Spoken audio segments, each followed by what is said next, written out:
Muy buenos días. Debo pedir un par de excusas, espero que no sea por nada sensiblemente escandaloso. En la del primer lugar traía yo una breve presentación, fundamentalmente de imágenes, no tenía en absoluto nada de texto, que me parecían interesantes para trabajar también en términos de cierta emblemática o incluso iconografía que puede resultar evocadora a la hora de hablar de estos personajes. El segundo asunto me excuso porque no soy en absoluto ducho en estos menesteres informáticos y no quedó bien grabado el asunto, puede que resulte providencial a la hora del manejo del tiempo. Por otro lado está que debo hacer una pequeña fe de ratas con respecto a el título. No voy a hablar de 3 personajes de la obra, sino voy a hablar de 5, o eso trataré de hacer si el tiempo nos permite.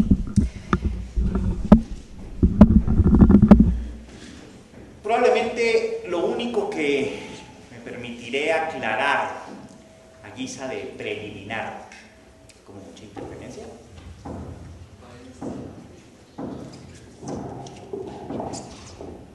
es que para los presentes efectos no me interesa hablar de La Vorágine en cuanto obra literaria. Es decir, es una obra que sin duda alguna hoy tiene un indiscutible e indiscutido estatus en la literatura latinoamericana.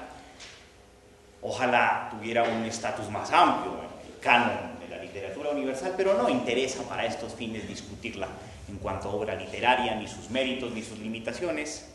Me interesa fundamentalmente leerla en una doble clave, que es la de historia y la de mito. Y para eso, en últimas, se han sentado desde hace ya mucho tiempo 2 caminos paralelos, pero que curiosamente poco se han cruzado. Uno ha sido aquel que desde relativamente muy temprano inscribió Eduardo Neales Silva, el crítico chileno que consagró su vida al estudio de José Eustacio Rivera, en un célebre artículo titulado The Factual Basis of La Vorágine, las bases factuales de La Vorágine, un artículo de 1939. Y asimismo, de medio siglo más tarde, está el estudio adelantado por Seymour Menton, uno de los grandes estudiosos del realismo mágico y de la literatura colombiana, que por una vez, de manera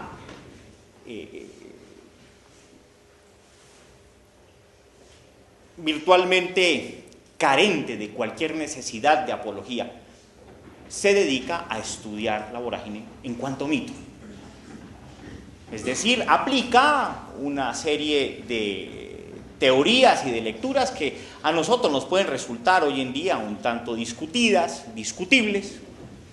Probablemente se apoya excesivamente en la orientación dada por el círculo Eranos, en fin, Mircea Eliade, Jung, incluso Joseph Campbell, pero tiene el mérito de leer a La Vorágine como mito. Probablemente juzgo que ambas perspectivas arrojaron en su momento consideraciones sensibles. Lo que buscaba hacer Neales Silva entonces era demostrar que La Vorágine tenía, dígase, tanto de historia, como lo dice el título, sus bases factuales, como de ficción. Lo que buscaba Menton era demostrar que había cierta trascendentalidad en el texto que lo enmarcaba dentro de cierta temporalidad mítica, en la cual La Vorágine no era sino la última reactuación de temas absolutamente caros para las mitologías del mundo, y vuelvo y digo, estaba bastante inmerso en las aproximaciones del círculo Eranos, pero fundamentalmente para la literatura occidental, y los referentes que toma son ni más ni menos la Eneida, la Divina Comedia, el Orlando Furioso, etc. Digo, en todo caso, no se han cruzado los caminos.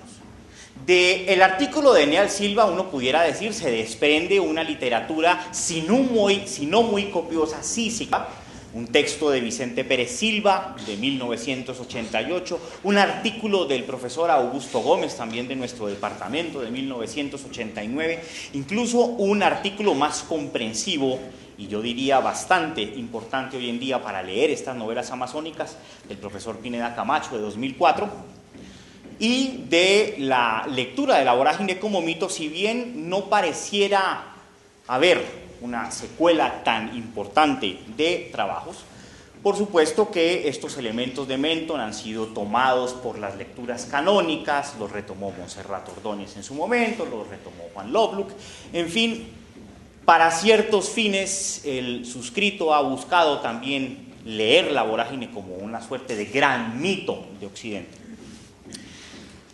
Pero lo que de una manera un tanto a mano alzada busco a continuación es cruzar ambos caminos, los de esa lectura de bases factuales como los de esa lectura que busca hacer particular énfasis exclusivamente en los aspectos mitológicos.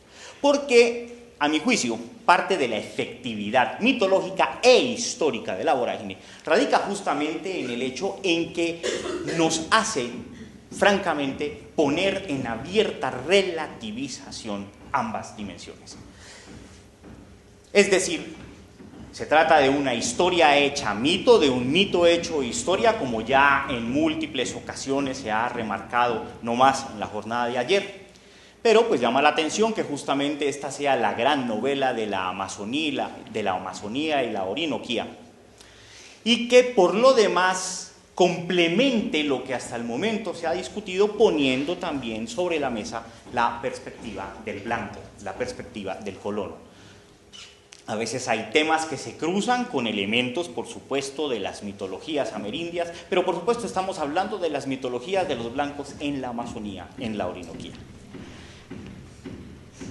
En algún momento busqué en otro trabajo tratar de demostrar también cómo la vorágine había incidido, había tenido incluso consecuencias políticas, como se había dicho, también se había tocado ayer en varias intervenciones, en el conflicto colombo-peruano.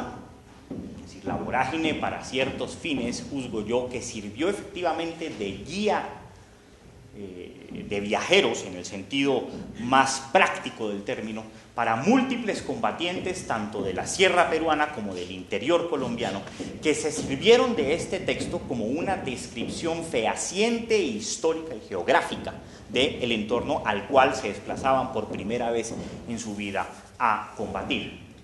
No voy a recalcar de nuevo sobre este aspecto, pero sí entonces trataré de virar los mismos elementos de esta discusión justamente leyendo a 5 personajes, 3 particularmente acentuados, pero ahí hay 2 que intermedian que son particularmente interesantes. Por lo único que debo pedir excusas es que, por supuesto, partiré de que existe un somero conocimiento de la trama general de la obra. Igual, pues me detendré rápidamente en hacer breves semblanzas de los personajes para quienes no la tengan demasiado presente en este momento. El primer personaje que me interesa para estos fines discutir es el que se conoce en la obra como el Pipa y que tiene por nombre real. Juguemos a que en estos momentos estamos hablando de una realidad que no está circunscrita, entre comillas. El Pipa responde al nombre de José Morillo Nieto, o Pepe Morillo Nieto, un personaje que en la obra, en distintos momentos, entra y le hace chanzas pesadas, particularmente a Arturo Cova y a su compañera Alicia, particularmente Arturo Cova, que es una persona medio indígena, medio blanca, y de quien Rivera adelanta un retrato interesante, breve más bien. Rivera era un estupendo retratista y creo que eso es importante también enunciarlo. Un personaje que se ha movido continuamente entre 2 mundos, entre el mundo de los blancos y el mundo de los indígenas, tanto de la Orinoquía como la Amazonía, y nos dice del Pipa que era un personaje que errante y desnudo vivió en las selvas más de 20 años, como instructor militar de las grandes tribus del Capanaparo y en el Bichada, y como cauchero en el Inírida y en el Baupés, en el Orinoco y en el Guaviare, con los tiapocos y los guaívos, con los banibas y los barés, con los cuivas, los carijonas y los huitotos. Pero su mayor influencia la ejercía sobre los guaívos, a quienes había perfeccionado en el arte de las guerrillas. Con ellos asaltó siempre las rancherías de los Sálivas y las fundaciones que baña el Pauto. Cayó prisionero en distintas épocas cuando una raya le lanceó el pie o cuando las fiebres le consumían. Pero con riesgosa suerte se hizo pasar por vaquero cautivo en los hatos de Venezuela y conoció diferentes cárceles donde observaba intachable conducta para volver pronto a la inclemencia de los desiertos y al usufructo de las revoltosas capitanías. Es un personaje, entonces, que aprovecha esa doble condición para entrar y salir del mundo indígena o blanco más o menos a su antojo. Es un delincuente que se aprovecha justamente de esa circunstancia, y personajes como estos aparecen por cientos, bien lo sabemos, en las crónicas de la Amazonía, de viajes o incluso en las relaciones científicas. Eduardo Leal Silva encuentra como modelo probable a cierto personaje verdaderamente interesante. Él lo llama un mal hombre y le da el seudónimo de Liberado so pena de que alguna vez este sujeto cobre venganza contra el buen Spencer Dickey en Nueva York. En My Jungle Book de 1932 aparece este sujeto llamado Jerónimo Pérez, un personaje que también ha crecido a medio camino entre el mundo de los guaívos y el mundo de los blancos, que se escapa de la cárcel de Orocué a través de una letrina y que es recogido por una banda de guaívos que es paulatinamente erigido como jefe de ellos. Él se aprovecha de esta circunstancia para asaltar distintas fundaciones llaneras. En algún momento empieza a sentirse cansado de la vida que lleva en la comunidad y decide desertar cuando sabe que hay rumores de la existencia de oro en el Bichada, y para estos fines huye con una de sus esposas en una canoa y termina abandonando a sus remeros y literalmente aniquilando a su esposa justamente para dejarla allí en algún momento y escapar en pos del oro. Es un retrato muchísimo más esquemático y menos ambicioso que el que nos da Rivera. Probablemente yo no creo verdaderamente que se trate efectivamente del modelo del Pipa, porque justamente el punto es que abunda tanto estos personajes que probablemente más que ser un modelo concreto es un tipo social que deviene en un tipo mitológico. Incluso José Eustacio Rivera en su momento dijo que en la vorágine había clavado como con un estoque a uno de sus adversarios, José Nieto, su primer empleador cuando recién abogado acá de la Universidad Nacional, con quien después sostuvo una larga e intrincadísima disputa en Orocué en un litigio de tierras, que a José Nieto lo había clavado con un estoque en la vorágine, dándole ese nombre al Pipa.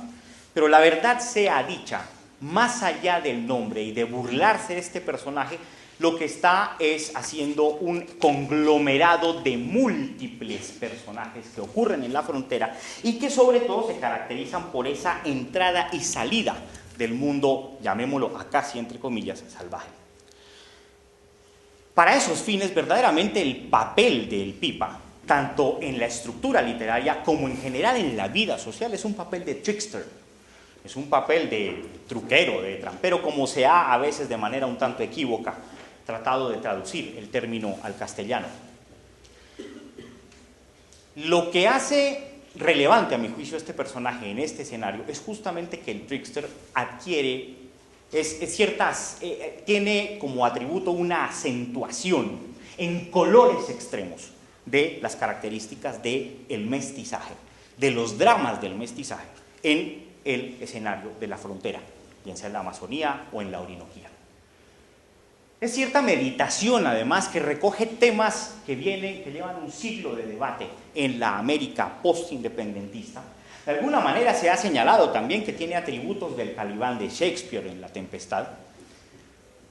Y ciertamente trae a colación ese debate que se da en dos momentos, uno anterior a Rivera, otro posterior a Rivera, entre el Ariel de Rodó y el Calibán de Fernández de Retamar. Es decir, ¿qué tenemos nosotros más? Y espíritu volátil, que es el que nos atribuye Rodó, ese espíritu terrígena, ligado a la racionalidad de la tierra, que es el que aduce Fernández de Retamar. Y sin necesidad de que nos adentremos demasiado en esa discusión, probablemente encontramos otros ecos de este personaje en cierta mitología que nos es incluso cercana, como por ejemplo puede ser desde el tema que deja en principio un Álvar Núñez Cabeza de Vaca, que termina estando a medio camino entre los indígenas y los blancos, hasta de manera más reciente, pudiera decirse incluso cierto tipo de Condorito, este personaje que interesa analizar de manera iconográfica justamente porque la figura del cóndor se ha convertido en una historieta muy popular en América Latina desde los años 30. Justamente sintetiza, a mi juicio, buena parte de los dramas, pero también las posibilidades de ese mestizaje que no solo es racial, sino que es un mestizaje en términos ideográficos, ideológicos, tremendamente rico. Y el papel, entonces, decía, de El Pipa hasta este momento es justamente ese tipo social, en el cual lo que aparece en este escenario de frontera es justamente gente que no solo funge como trickster en la literatura o en el mito, sino que a su vez asume ese rol social. Es decir, el rol mitológico se vuelve un rol social en la frontera. Pero hay cierta clave trágica que es muy distintiva en este contexto, que es el que le da Rivera a El Pipa como un ser oracular.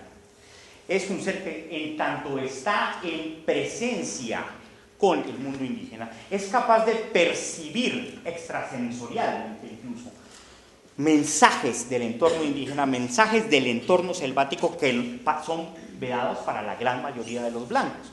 Hay una descripción muy célebre y muy atinada, muy bien lograda, de un trance de Yahé, por medio del cual El Pipa narra lo que habrá de venir en la novela. Ella está haciendo una visión que es verdaderamente una profecía. Procesiones de caimanes y de tortugas, pantanos llenos de gente, flores que daban gritos. Dijo que los árboles de la selva eran gigantes paralizados y que de noche platicaban y se hacían señas. Tenían deseos de escaparse con las nubes, pero la tierra los agarraba por los tobillos y les infundía la perpetua inmovilidad.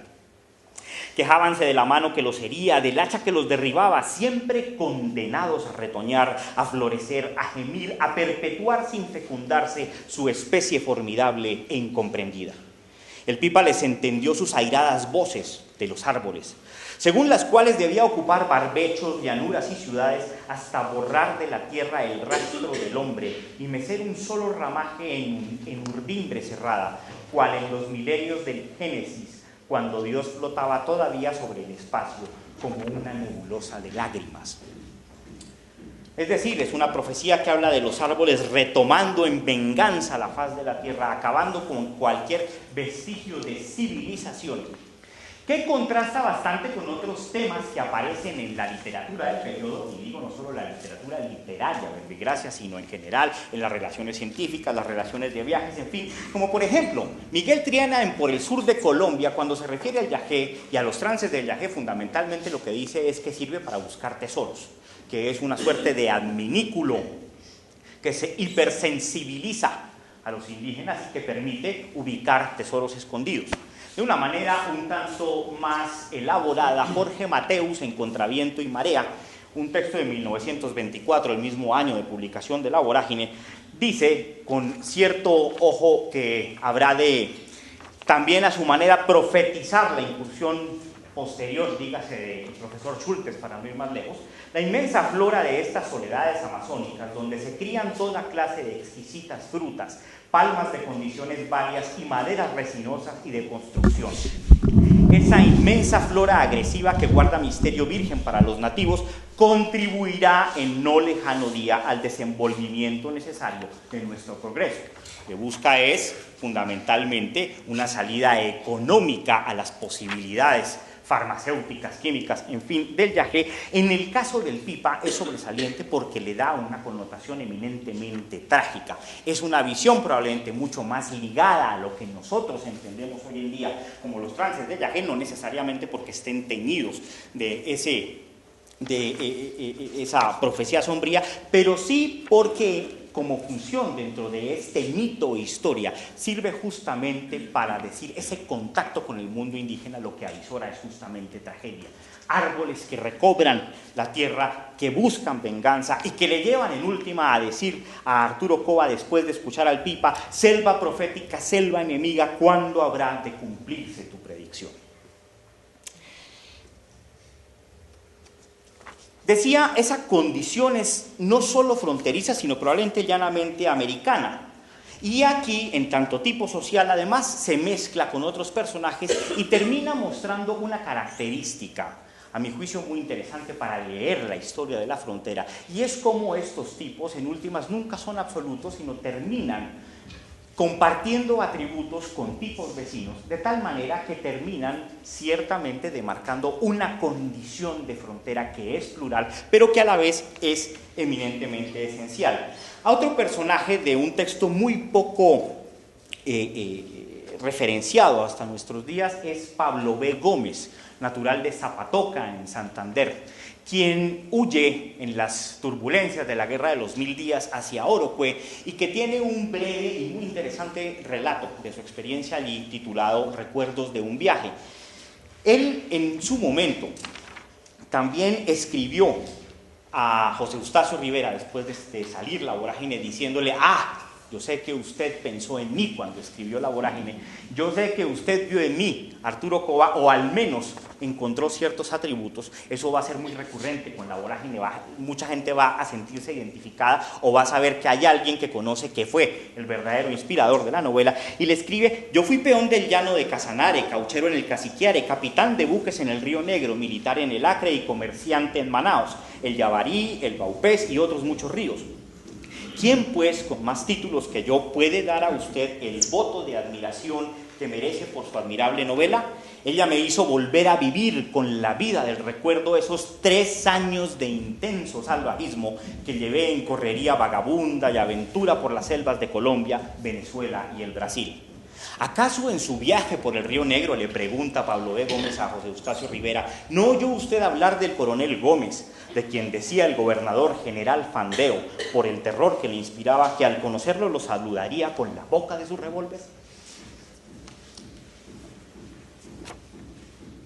Es decir, pudiera ser perfectamente Pablo B. Gómez, que tiene una existencia a la larga muy parecida a la del pipa. En Recuerdos de un viaje narra cómo es recogido por una banda de guaíbos que también lo elige como jefe, cómo también aprovecha estas bandas para hacer asaltos episódicos en ciertas fundaciones para sobrevivir. Luego se les escapa, como este otro personaje, Jerónimo Pérez, hacia, en este caso, San Fernando de Atabapo.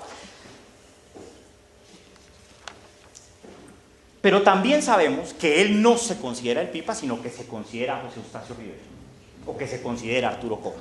Es decir, son atributos un tanto intercambiables que igual terminan mostrando que, en cierta manera, Arturo Cova puede ser el pipa puede ser Arturo Cova, puede ser Pablo B. Gómez, pueden ser estos personajes, todos en cierta condición trágica de Trickster en la frontera. De hecho, si algo aparece en buena parte de los personajes que busco discutir aquí, es justamente el hecho de que son los personajes que en la novela no mueren. Es decir, no sabemos que haya una muerte física. Siempre tienen algún tipo de condena que aún así nos deja a nosotros en puntos suspensivos si habrán de morir o no. El pipa, por ejemplo, al pipa se le cortan los brazos al final, pero no sabemos si muere. Simplemente sabemos que cierto cauchero le espeta, recordándole que él se hace pasar por cierto personaje llamado el Chispita en La Chorrera, que tortura a los indios y que rasguñándolos los mataba. Y dice que le cercenó los brazos con el machete de un solo mandoble y volvió en el aire cual racimo lívido y sanguinoso el par de manos amoratadas. El pipa atolondrado levantóse del polvo como buscándolas y agitaba a la altura de la cabeza los muñones, que llovían sangre sobre el rastrojo como surtidorcillos de algún jardín bárbaro. Es tremendamente potente la descripción, tiene ciertos elementos incluso orientalistas, si se quiere, pero sobre todo es interesante. Le corta las manos pero no lo mata, y hay cierto simbolismo allí implícito que resulta evocador.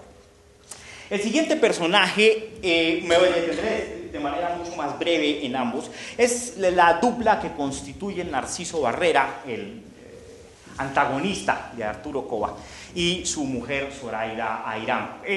Es un personaje independiente en la novela, pero ya lo ha dicho, y lo ha dicho muy bien el profesor Roberto Franco en un estudio muy interesante, una historia que hace de Orocué. Lo ha dicho Marcelino Sosa, un capitán guahibo, también, que hizo un recuento muy interesante de la historia de Narciso Barrera en la versión indígena. Se ha dicho de muchas maneras, la historia de Barrera ha sido particularmente bien narrada. No me detendré mucho en eso, simplemente para recordar que el Barrera original parece ser, y a todas luces probablemente, es Julio Barrera Malo, un bogotano que huye también, como Arturo Cova, hacia el Casanare, que hace fortuna allí también inmiscuyéndose en las bandas de indígenas, viviendo una vida muy similar a la de Pablo B. Gómez o a la de Jerónimo Pérez que narra Dickey,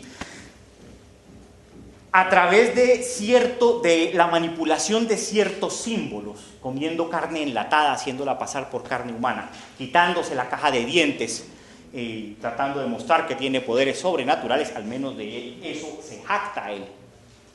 Y 60 años de Napoleón Chañón, ya aprovechando las guerras internas para suministrarles armas y sobre todo manipular la enfermedad.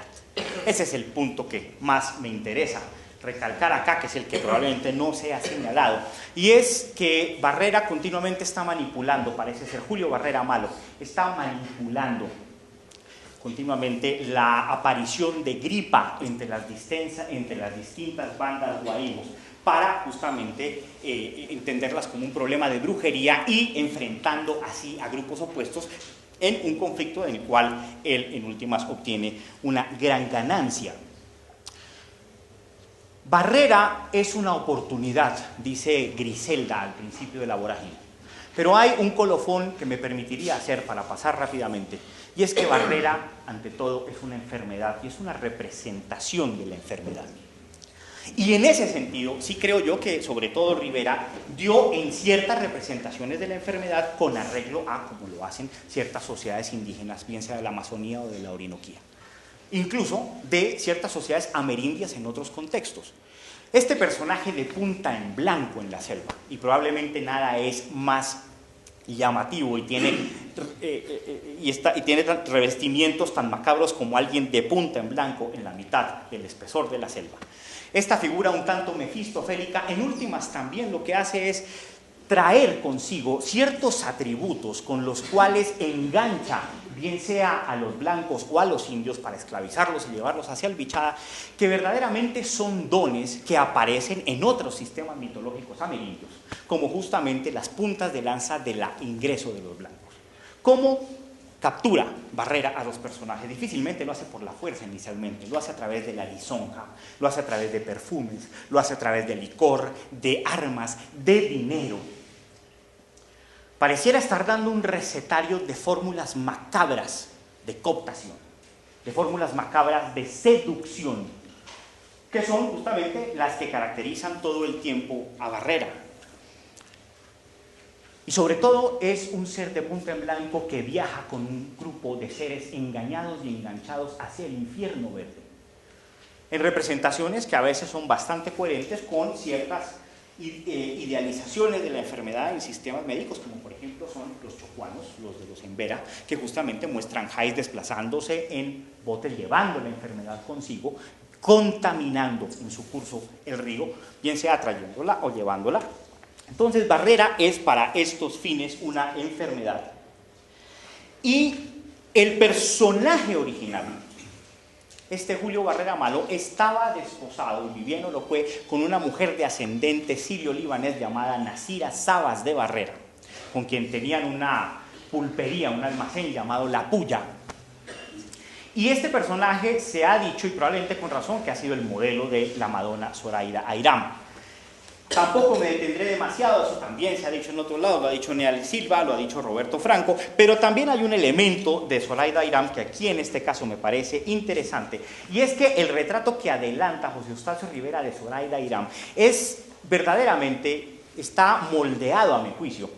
No puedo detenerme en este momento a hacer la demostración, pensaba hacerla en la presentación que tenía, pero los invito a que se adelante. Está moldeado sobre el retrato que hace Alberto Rangel en Inferno Verde, de la última representante de la extinta tribu de los Muras en la Amazonía, Adecana dos Muras. Aparece el retrato que hace Alberto Rangel de este personaje, es tremendamente similar en ciertos atributos, incluso en ciertos giros, a aquel que hace José Eustacio Rivera de la Madonna Zoraida Ayram. Esto es revelador porque ambos se trata de, para estos fines, de seres que son hasta cierto punto los últimos eslabones de su grupo social. La Madonna como el último de los eslabones de una familia que se disemina por el mundo, y ella anda cada vez más adentro de la selva comerciando, sin ningún tipo de relación con los parientes, sin entender del todo el castellano ni las lenguas indígenas, en fin. Es un ser de alguna manera condenado a cierto tipo de extinción, así sea simbólica. Como sucede con este retrato de la Adecana dos Muras de Alberto Rangel, de esta indígena adiposa, extremadamente gorda, llena de lagañas en los ojos, en la cara, tremendamente sucia. Pareciera ser ya cierto tipo de personaje que está fundido con el entorno selvático y ya hace parte de él y está empezando a pudrirse dentro de la selva, y esa es la idea que nos da Rangel. Y justamente esto nos lleva a otro elemento, y es que el tercer personaje que me interesa para estos fines es la indiecita mapiripana. La indiecita mapiripana es este mito, y ahí sí mito sin ningún tipo de cualificación, pues así lo muestra Rivera, es este mito indígena que se narra en un momento fundamental, pseudoclimático en la obra, y que lo narra el Catire Elí Mesa, donde dice que los nativos sostienen la creencia en un ser que guarda los bosques. Es esta mujer medio monstruosa que custodia los bosques, que tolera ciertos tipos de cacería siempre y cuando no sean demasiado intrusivas en el mantenimiento del sistema, pero que persigue de manera inexorable a los blancos, particularmente a cierto misionero que andaba persiguiendo y seduciendo a muchachas indiecitas, de tal manera que ella se hace pasar por una seductora muchachita que es seducida por el misionero, lo lleva al interior de una cueva y allí se transforma en un ser monstruoso que lo vampiriza y que besándolo lo chupa y le engendra y hace que él engendre mejor una lechuza y un vampiro que eternamente, mientras él viva, habrán todas las noches de estarlo persiguiendo. La lechuza fulgurándolo con sus ojos y no dejándolo dormir, el vampiro chupándolo, como una suerte de metáfora también de la venganza que cobra la selva. Hay muchos elementos interesantes aquí. Decía, pues para comenzar, el hecho del vampiro y la lechuza y su papel dentro de ciertas mitologías, tanto indígenas como europeas, es interesante. Es justamente lo que aparece, lo iba a mostrar, pero creo que buena parte de ustedes es posible que tengan ya presente la imagen. Que tengan ustedes presente la imagen, es la misma idea que aparece en el célebre grabado de Francisco Goya, El sueño de la razón produce monstruos, y la meditación que hace Arturo Cova al final de la narración de la indiecita mapiripana, a la larga es un eco de esa meditación goyesca. ¿Quién puede librar al hombre de sus propios remordimientos?, pregunta Arturo Cova. El sueño de la razón produce monstruos, y bien sabemos que de estas mismas meditaciones deriva en buena medida el espíritu del romanticismo, que es justamente esa idea de ambigüedad absoluta frente a la condición natural y salvaje de la existencia, de donde sale Frankenstein, en fin, pero que en estos casos también, por supuesto, nos lleva hacia otros lados. Ese sueño de la razón que produce monstruos es también la invasión de la selva, y en ese sentido el mensaje es tremendamente complejo, porque además pone de presente, sin decirlo de manera explícita, ciertas situaciones que aparecen de nuevo ilustradas en relatos de viajes. De nuevo, Pablo B. Gómez, por ejemplo, cuenta cómo las indias tienen, para hacerse querer de los blancos, 1000 drogas y brebajes peligrosos llamados pusana, que en realidad debilitan el sistema nervioso del individuo y lo hacen someterse a la voluntad de la hembra, casi dementizándolo. Por eso hay en esa región muchos blancos del interior del Brasil y de Venezuela, de alguna consideración, viviendo tristemente subyugados a la voluntad de una india que los explota y domina, sin que sea posible sustraerles a ese yugo. Hay cierta figuración de las indígenas como seres que capturan, que a la larga es una forma de la Inguesita mapiripana, pero asimismo, páginas antes, habla de cómo en ciertos lugares donde ocurren misiones franciscanas aparecen sospechosamente, hay una gran proliferación de niñas rubias que con seguridad son hijas no reconocidas de los misioneros. Es decir, está allí presente tanto el hecho de los misioneros que violan a las niñas indígenas como el hecho de estas personificaciones de la selva que seducen y secan a estos personajes.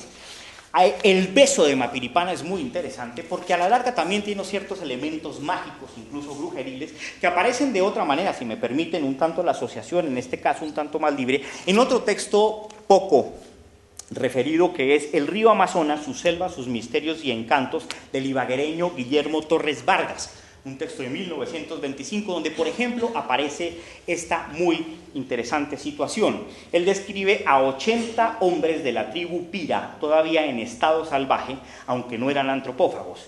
Ellos pertenecieron tiempo atrás a un rico español, explotador de gomas, a quien mataron con todos sus empleados. Y oígase bien, vaciándoles enseguida el vientre para meterles dentro las facturas donde figuraban sus deudas. Desde entonces se remontaron en la selva y yo he logrado atraerlos, decía este personaje. Hay cierta forma, claro, de magia simpática allí. Es decir, con la deuda, hacerle una operación y una maldición a estos personajes, insertándoles la factura dentro del vientre. Y por supuesto, esto es de alguna manera una forma del beso de Mapiripana, y es el hecho, claro está, de la violencia contra el mundo indígena, que también lo representa José Eustacio Rivera de otras maneras en ciertos sonetos con una gran violencia. Y es este personaje, no me detendré en esos pormenores por el tiempo, pero también es este personaje que que hace parte de una riquísima mitología de custodias de la selva o del monte que están tanto en el mundo europeo como en el mundo indígena, donde por supuesto está, por ejemplo, la Serrana de la Vera, que ha recibido un par de muy interesantes estudios por parte de Julio Caro Baroja, el antropólogo e historiador español. La Serrana de la Vera es probablemente una variante sobre el mito de Diana Cazadora. En fin, cuando se trató de darle historicidad a la Serrana, es más interesante las interpretaciones que le dieron que el hecho mismo de que fuera histórica o no. Se trata también de una mujer que ha huido hacia el monte porque no quiere que la casen con alguien a quien ella no quiere, que es exactamente la misma situación de Alicia en La Vorágine. Alicia apareciendo también en cierto momento como un árbol que es desangrado, que es cogida a hachazos por parte de Arturo Cova. En fin, hay de nuevo una relación de tipos que se convierten en estos personajes que son tipos mitológicos que devienen en tipos sociales en la selva. Es también, incluso en términos de homofonía, tiene mucha relación con Magarigana, un personaje que encarna el espíritu de los muertos. Ciertas relaciones de viajes por la Amazonía brasileña del siglo XIX así lo especifican, que vuelve a aparecer en Macunaíma de Mario de Andrade de 1928. Por supuesto que es la Madre Monte, por supuesto que tiene mucha relación con La Llorona, tanto así, y aquí es a donde quiero llegar, que me parece relevante, en su Compendio General del Folclore Colombiano de Guillermo Abadía Morales. No vacila Abadía en incluir a la indiecita mapiripana en la misma familia de la Madre Monte, la Pata Sola, la Llorona, en fin. Y en la parte sobre la Llorona dice: José Eustacio Rivera parece identificarla también en Casanare con una indiecita mapiripana a la que se refieren varias consejas. En Barrancominas, Guainía, tuve yo la oportunidad de estar en un resguardo indígena donde se tiene a la indiecita mapiripana como una suerte de dentro del canon mitológico de la escuela. Ahora bien, nada parece indicar que Mapiripana haya existido antes de una fecha más o menos reciente, sobre 1950, y que quien fabrica el mito de Mapiripana con esas características es José Eustacio Rivera. No hay registros de Mapiripana, al menos con ese nombre, hasta donde yo conozca y lo he visto referido en otros lados. Es decir, Rivera produjo un mito indígena tan fuerte que terminó siendo recibido por los mismos indígenas y adoptado dentro de su misma mitología. Por supuesto que tenía simpatía con motivos afines, tanto en el mundo amerindio como en el mundo europeo, occidental, decía, pero es interesante además que cuando refiere Rivera el mito de Mapiripana no se ha atendido lo suficiente esta breve descripción. Cuando lo narra Elí Mesa, él dice, Elí Mesa llama silencio, convoca a leer, a contar el mito, los únicos que no hacen caso son los indios. A excepción de los maipureños, todos obedecimos. Los indios parece ser que lo dan como una cosa de los blancos, no lo toman tan en serio, pero con el tiempo terminan asumiendo. Rápidamente, porque sé que el tiempo apremia, me detendré en el último personaje, que es Clemente Silva. Clemente Silva se ha dicho incluso que es el protagonista alterno de la vorágine. Clemente Silva es este personaje conocido como el brújulo o como el rumbero, que entra más o menos a su antojo de la selva, y es el único que ya ha logrado adecuarse tanto mental y físicamente a la selva, que escucha a los árboles, escucha lo que le dice la selva, y es capaz de encontrar el camino, por eso le dicen el brújulo. Pero por supuesto este ser está lleno de connotaciones que apenas sí han sido observadas. Se ha detenido bastante, o sea, se ha hecho mucha discusión sobre quién puede haber sido Clemente Silva. Desde muy temprano, Neales Silva, cosas curiosas, proliferan los Silvas cuando se habla de Rivera. La gente de apellido Silva o Selva, Eduardo Neales Silva, Vicente Pérez Silva, Clemente Silva, en fin. Eduardo Neales Silva decía: el modelo indiscutido de Clemente Silva es un personaje, Custodio Morales, y así también lo narra Ricardo Charria Tovar en su interesante memoria sobre Rivera, José Eustacio Rivera en la intimidad. Así se narra varias veces en entrevistas de la época. Quería mostrarles unos recortes de periódicos que entrevistan a un Custodio Morales. Se ha dicho también que era un cierto José de la Espriella. Lo interesante sobre todo con este Custodio Morales, que fue un personaje bastante conspicuo de la época, que ingresó al Caquetá con Rafael Reyes, es el hecho de que siempre se dijo que Custodio Morales era el modelo de Clemente Silva, pero Custodio Morales en una carta a Jorge Áñez en 1945 le dice: no, yo estuve con Clemente Silva en el Caquetá. Clemente Silva fue un personaje que nos ayudó, que luego estuvo con Arana, en fin, pareciera ser que este Clemente Silva tiene a su vez una existencia real.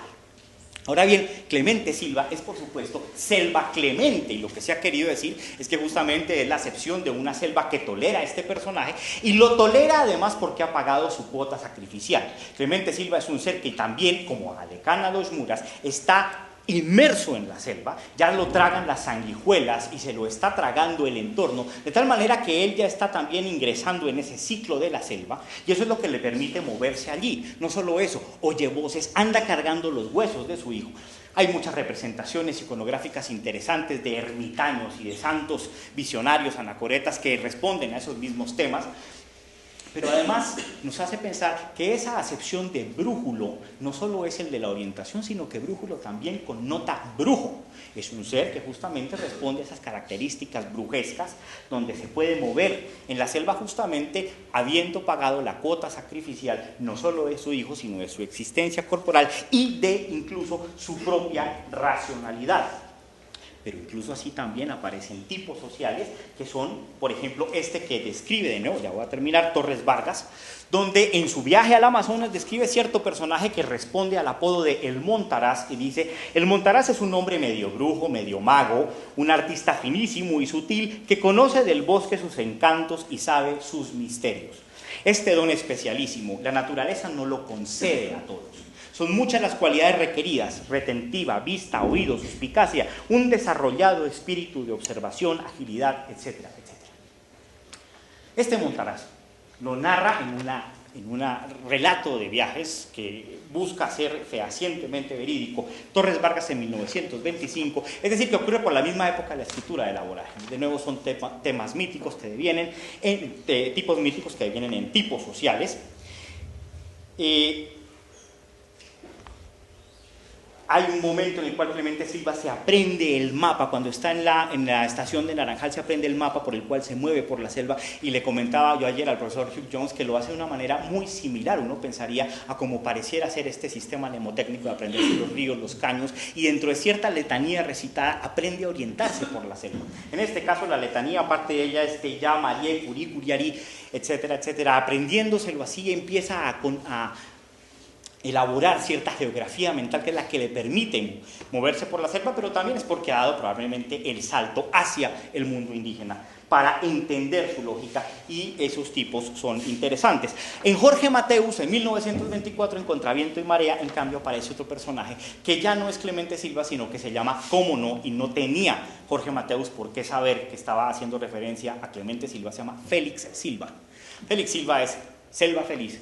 Y este es un personaje que vive en el Orteguaza, que es acompañante de Preuss, es uno de los guías de Preuss, y lo describe así: hombre vigoroso, cincuentón curado, de aspecto rudo pero simpático, vive allí entre sus indiecitos como un señor feudal, contento con prerrogativas que nadie le reclama, disfrutando además las primicias femeniles de la tribu como un sultán salvaje.